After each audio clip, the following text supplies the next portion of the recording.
Dando sequência ao nosso bate-papo sobre o impacto do coronavírus na economia, vocês vão ter aqui uma série de perguntas respondidas pelo professor Ezequiel de Lima. Você também tem, a gente imagina, aliás, vê o que aconteceu na Espanha, na Itália, que são países muito pequenos, né? E o Brasil é um país continental, que equivale à Europa Ocidental, que são 40 países.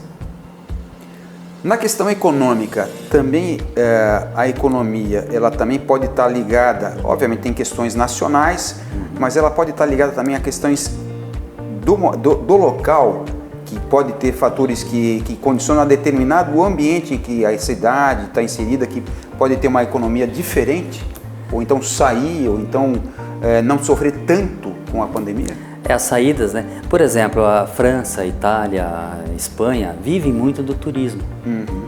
O Brasil também, Rio de Janeiro, por exemplo, ele é muito semelhante, digamos, ao tamanho do Rio de Janeiro em comparação com um país, por exemplo, né?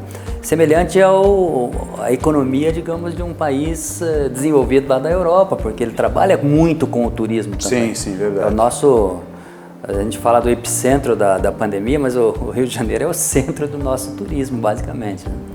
Então, o que acontece? São economias parecidas. Então, como o Brasil é um país continental, ele pode ter saídas também diferenciadas para cada atividade, para cada localidade, para cada região. Com a sua atividade econômica. Com a sua atividade econômica. São Paulo, a sua pujança econômica é um pouco diferente da nossa, por exemplo. Sim.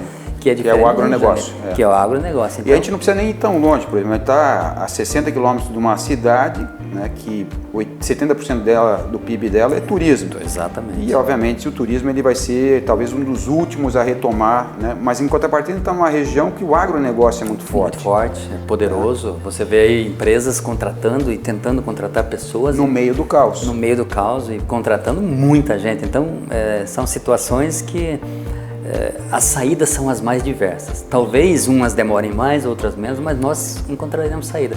Justamente por termos essa diversidade, digamos assim. Continental. Continental. Nós somos um país continental. Talvez alguns estados sofram mais, talvez alguns estados sofram, inclusive, em relação à pandemia, por problemas até culturais, né, mas diferentes também.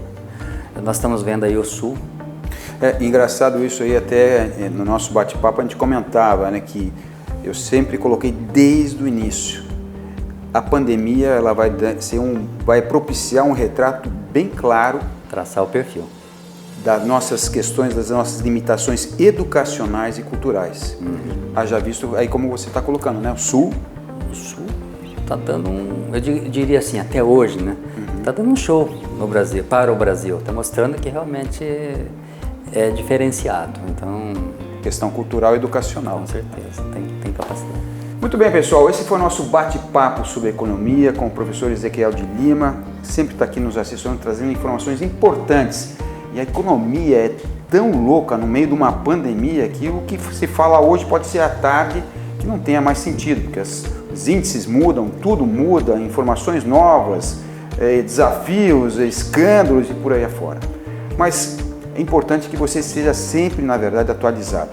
Esteja em mente, principalmente, que a economia que nós vivemos nessa região, que é o meio oeste do Paraná, é um pouco diferente do que a gente tem a 60 quilômetros daqui, em São Paulo, Rio de Janeiro, Nordeste. O que é importante é que você se informe, busque informação, busque inovação e tire muitos aprendizados para que tenha, na verdade, um sucesso pessoal e empresarial ainda maior. Ok? Obrigado.